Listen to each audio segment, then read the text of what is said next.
Chị ơi,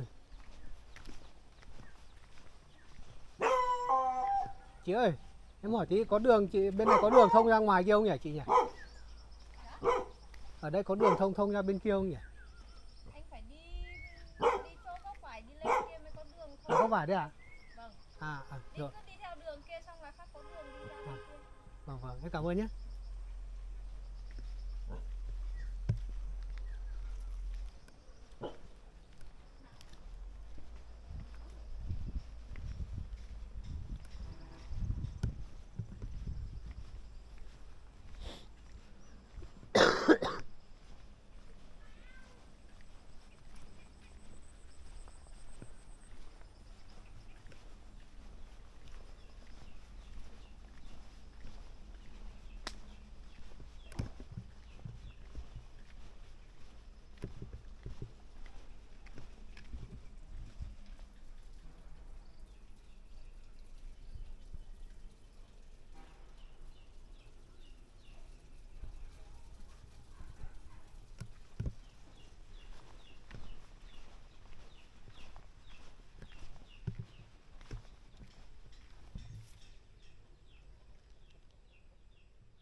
Ô.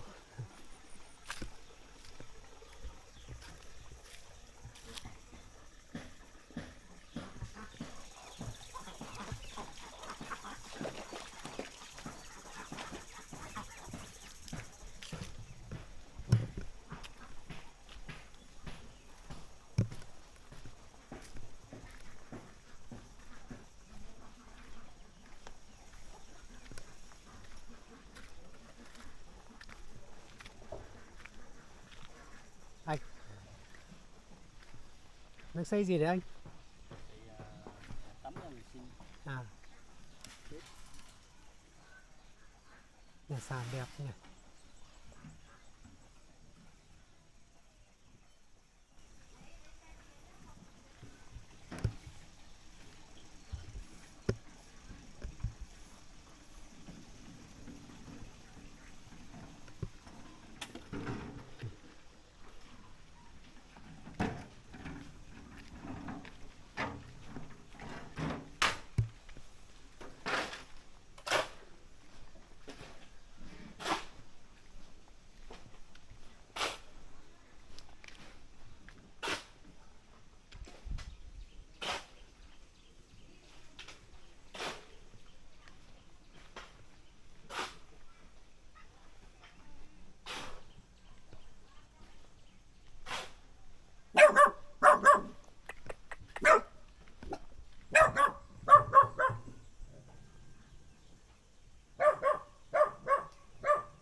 Cô ạ, làm gì cô? À, cháu đi loanh quanh chụp ảnh tí ạ.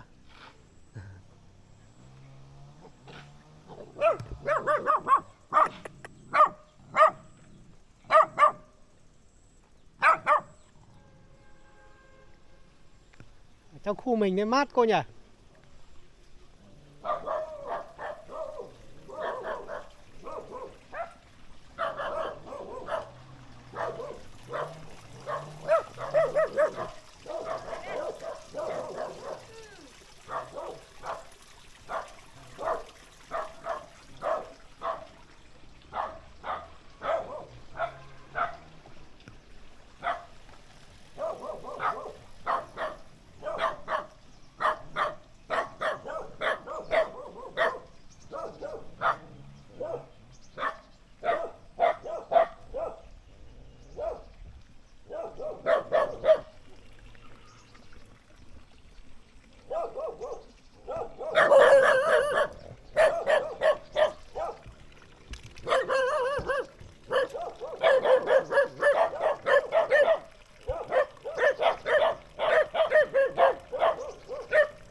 Ừ. Con đi đâu về? À, để nước ấy, nước uống à? Ừ.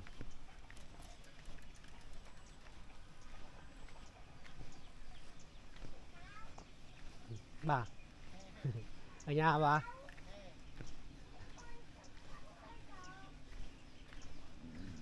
Chơi à? Vâng, cháu đi quanh quanh ngắm cảnh chụp ảnh tí bà. Vâng.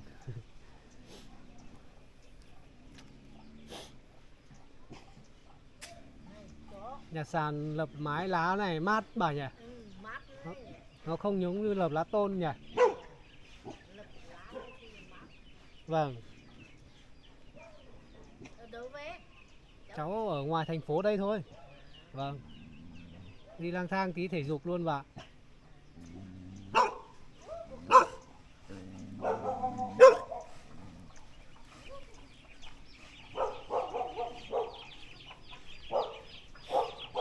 Cháu quay nhà mình một tí được không bà? Vâng, Nhưng mà nhà cách thôi. không như thế mới đẹp bà. Thế này đẹp ấy.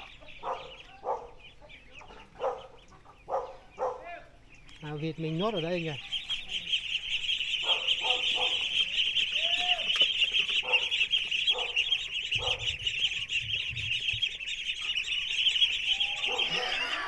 Vâng, cháu chào cụ nhá.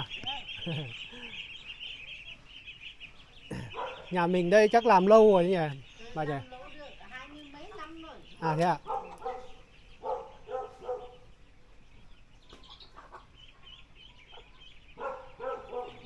Nọ cháu vào làng cái gì nhỉ? Phong Quang. Phong Quang cũng thấy Đây cái nhà mà cũng của cụ nữa. vâng đúng rồi. Cháu hỏi thì các ông bà bảo là làm cái này 60 mấy tuổi hay 70 tuổi mới làm cái này nhỉ bà nhỉ? Cụ thì được 70 thì làm. À, Bây giờ thì được 86 rồi. thế chào chị. Như khả năng. 86. Chị ạ. Đi làm chị. Thì cũng bắt đó. Nhưng mà tao dáng.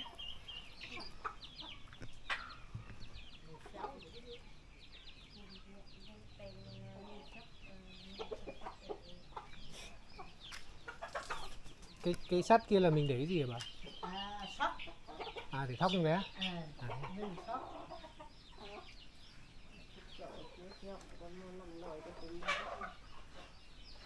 nhà mình nuôi nhiều cá không bà? Ít thôi, ở lại đi quá. Vừa ăn kiểu nguyên nhiều nó sẽ rằng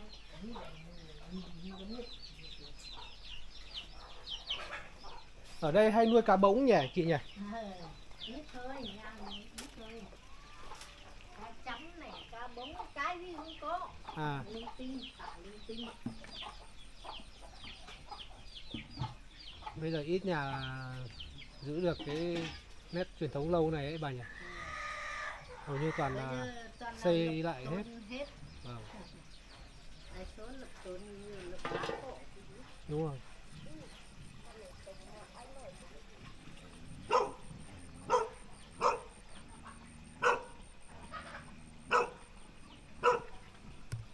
Cám lợn hả chị?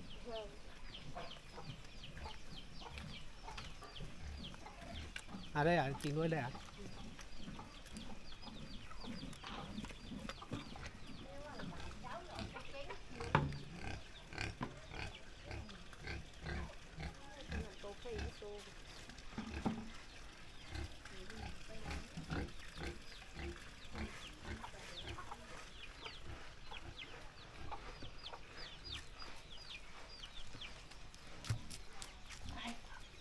Đây phải cái loại gà đen cả xương chứ không nhỉ bà nhỉ? Đúng rồi, À, da đen, thịt, vâng. thịt trắng.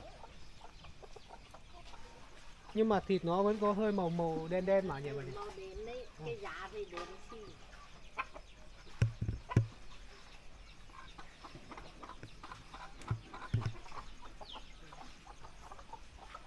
Nhà bà thì nhà rách thôi. Thế này mới đẹp bà. Khu mình vẫn làm du lịch mà nhỉ? Chưa không phải không du lịch đâu. Ở Sơn Hà Xanh với Sơn Phá cơ mới. Vâng vâng. Ở đấy thì cũng có hãng. Bọn cháu cũng hay đưa khách vào đấy. À thế à? Nó tưởng khu mình cũng làm. Không, này không làm đâu. Vâng.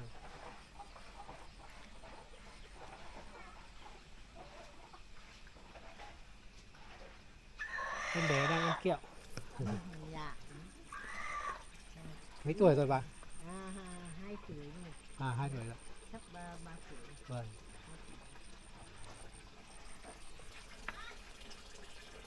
Cái đấy bây giờ nguồn nước này ít thế này. Vâng, ở mình đây còn nhiều nước ấy. Đấy. Nhiều khu còn hiếm nước. Ừ.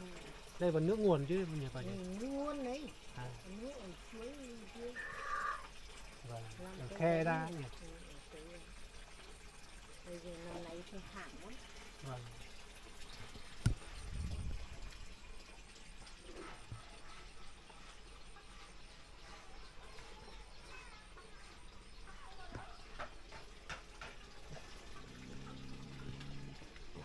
Này, chó này. Chó nhà tiền này.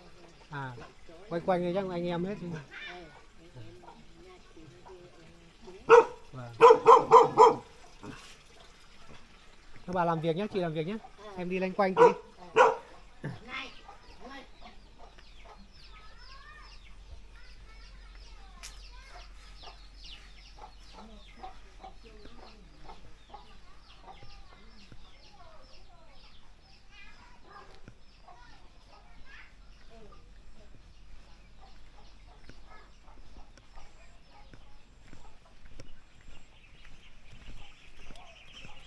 Hello.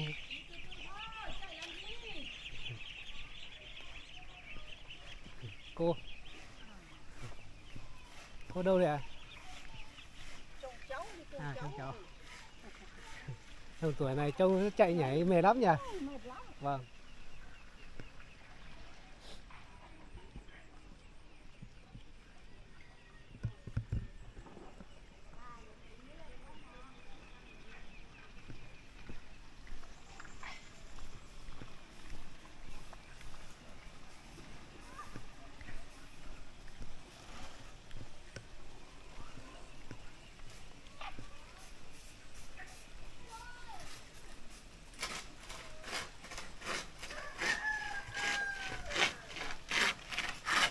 Đây là chú.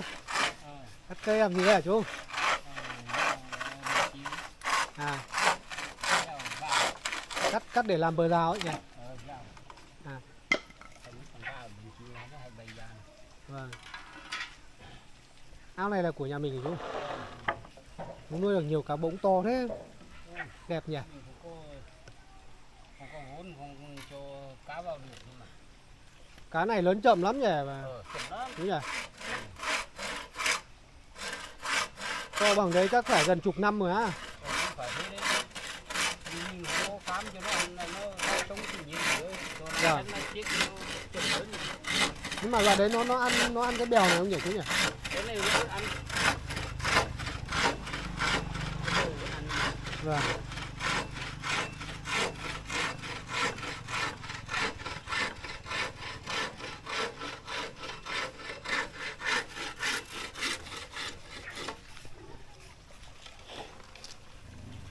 Này. Khu mình ở đây mát thật chú ạ. Vào trong này thích thật đấy. Nước thì nhiều. Chú làm việc nhé, cháu đi loanh quanh tí. Thì buổi chiều nó cũng ấy, nắng thì cũng nóng đấy. Vâng. Mà trời lạnh thì nó lại mới mát rồi. Dạ. Hello. Chào em bé nhá.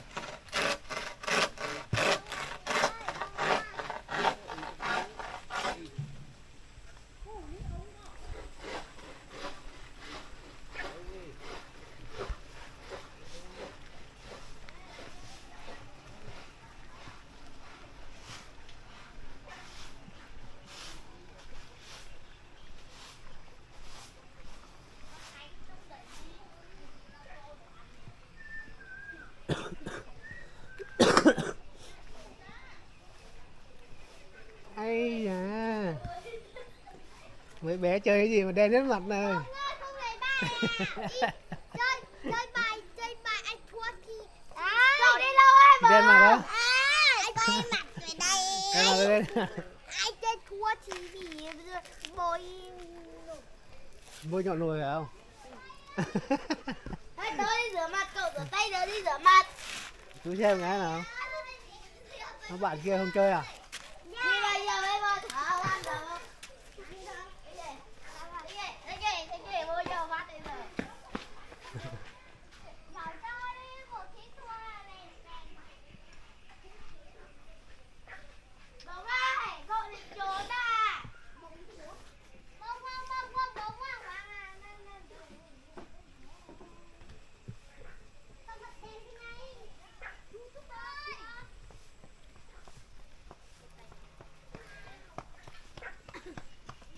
Cuốn ơi, chú hỏi đi. Cuốn ơi, chú hỏi đi.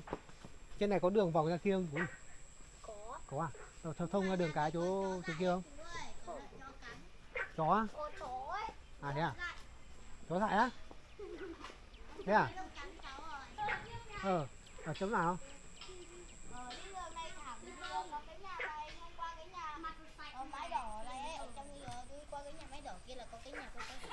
À. Thế chú không đi nữa. Cháu đi qua đây cháu phải chạy đến cái cầu cầu nó mới đi được. Không có ai có chỗ thật. À thế à? Mà cháu quên 2 con đấy.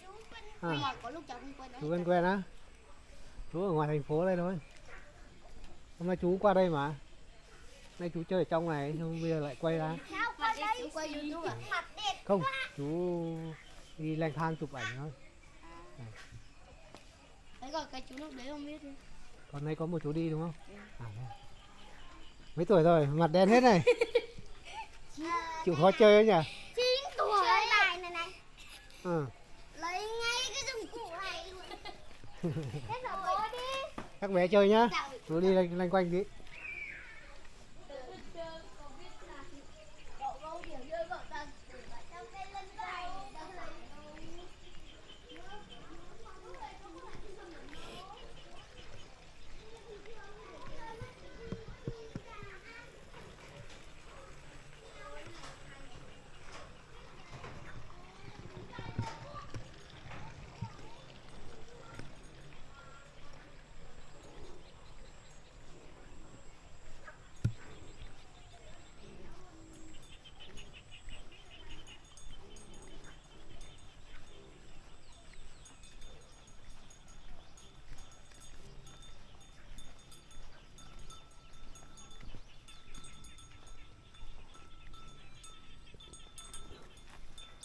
Thế Châu về à bà?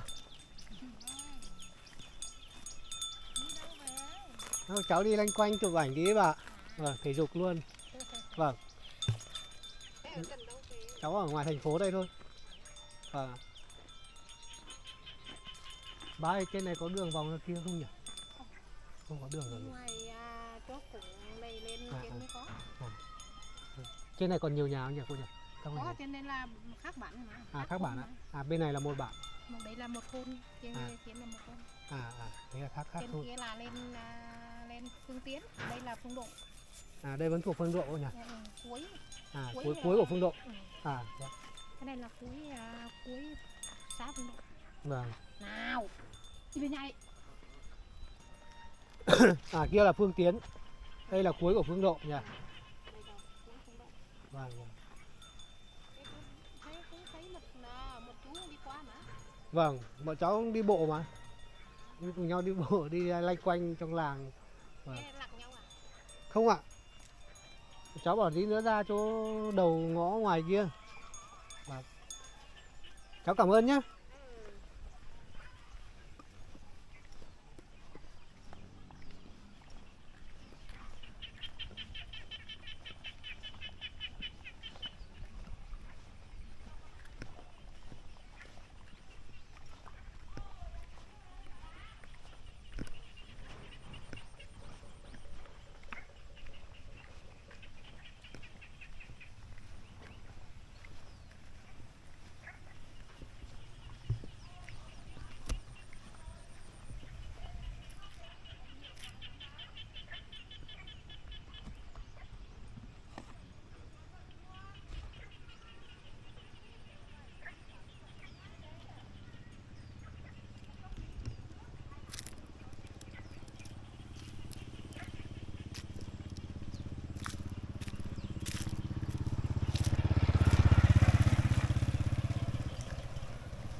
Đánh bóng ở Cún. Không ai đánh à? Chưa ai đến. Lên buổi chiều đánh đông không? Thế á? Đây là hội trường thôn chứ đúng không? Hay là trường học? À. Như kiểu bỏ đi rồi sao nhỉ? À.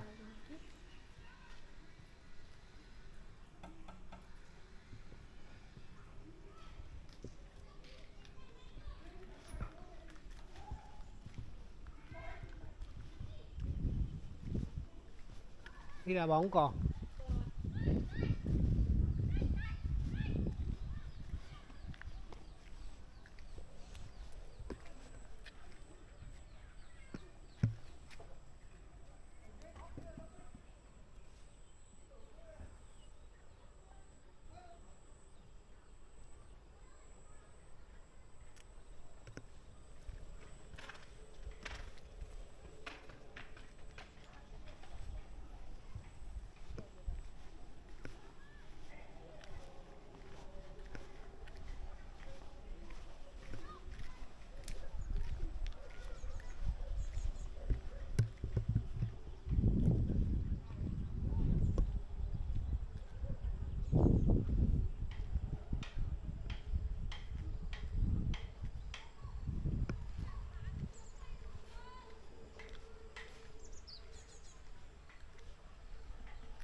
Hello.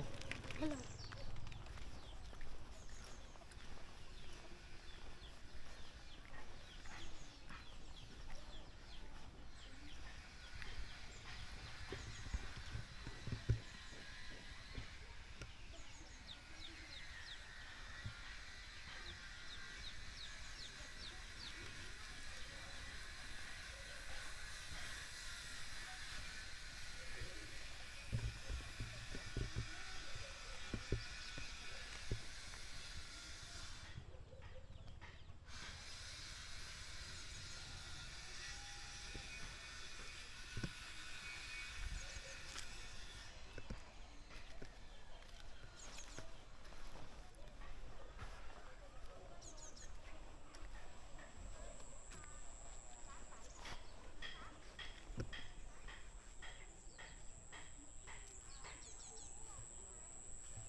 Vệ nó chơi à?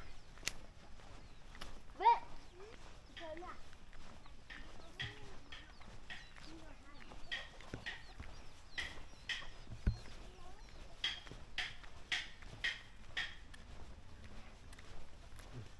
Chào các cô, chào các bà.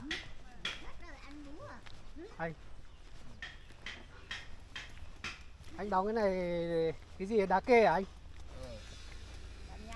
À, cái cột nhà ấy nhỉ? Đẹp ăn nhẹ chưa? Mấy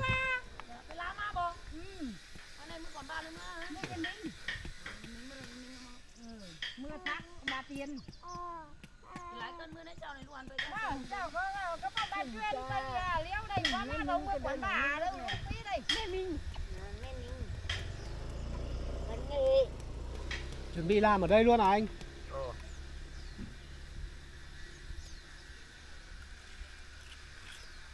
tây đại của bà râu qua râu chỗ tây ta làm vân vân nó ôi tây có áp nằm phát tiền là chú ra lại được với văn này mưa mới làm văn đâu có lại văn hoa đây chờ tinh có lại văn hoa còn bớt chỉ nhau văn này mưa mới làm văn bớt thứ bảy đứa nó thứ bảy đây phân tầm mới chờ tinh đen chờ tinh chú ra là có chờ tinh phong liêu chú ra có lại văn hoa bớt làm cái chờ tinh Đâu vai 27 tháng 3 đấy. Cứ ngay. Gạt ốc. Chột nằm này. Này. Nó mưa chờ tinh đi ra đây cái là nước chơi nổ có là văn hoa bữa đấy. Đeo vào phải nó. Gạt ra. Gạt ốc xong rồi. Cái này đóng xong phải phơi lâu ấy anh nhỉ? Không là đặt lên nó lại bửa ngay anh nhỉ? Làm 20 ngày. Đấy. Nó cắn ớt chả rồi. Đúng rồi. Nắng như này mỗi ngày dội tí nước vào anh ạ. Làm cái gì đây? Này, cho lên khỏi mưa đó. Dạ. Lên khỏi mưa đỡ đỡ nữa. Ai chua mưa la bổ ra, mưa bố mưa, mẹ hơn đấy mưa ấy. Mưa ra gì ra. Đi quay view à? Này nuôi nhiều chó nhỉ bà nhỉ? Ở trên này cháu thấy nhiều chó. Để một con để một con để 5 con cả này là 6 con. À. Bây giờ chưa nên bán. Điều này vớt lấy cho cái gì ăn không?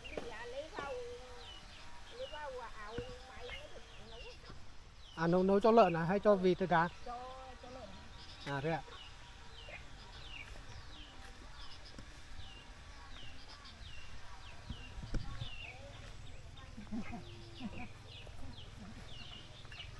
Chào anh nhá. À đây chó nhốt ở trong này à? À thế thôi cháu không dám vào đây. Cháu ở đây thôi, kéo lanh quanh ở đây chơi đây.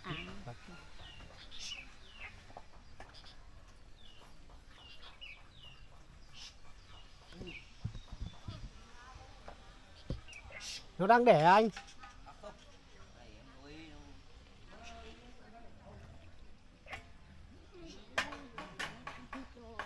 Vâng.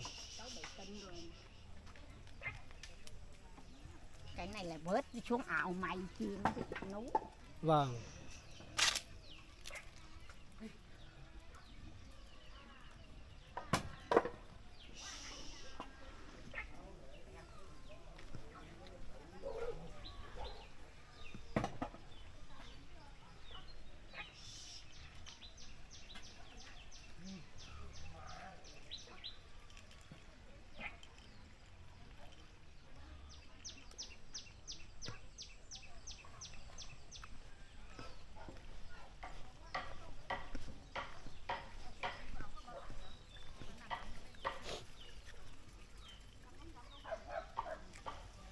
Cái này trước là chắc cũng phải lấy về ở đâu về thả chứ nhỉ, cái bèo này bà nhỉ?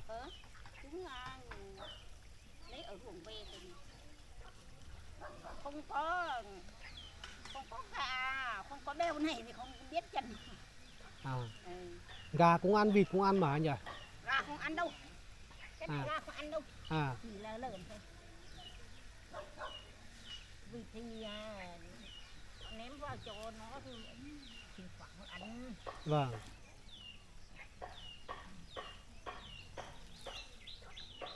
Ở Hà Giang lên á. Vâng, cháu ở ngoài thành phố này ạ. Vâng.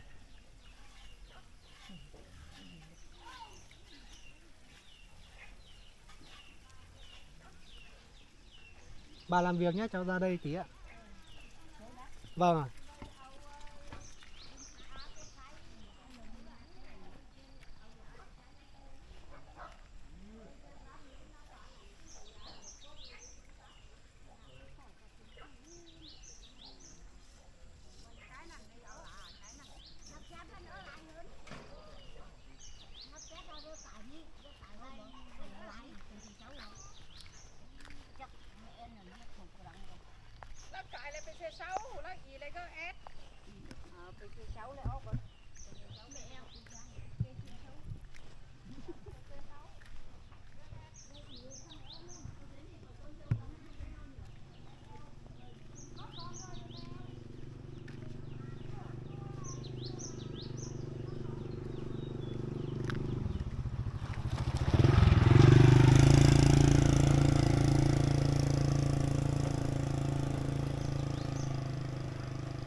à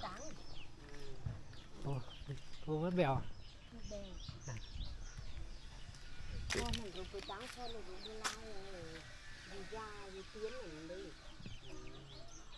cái con này thì không đưa là đảm bảo còn ai không nổi là cái tiếng cái lên đấy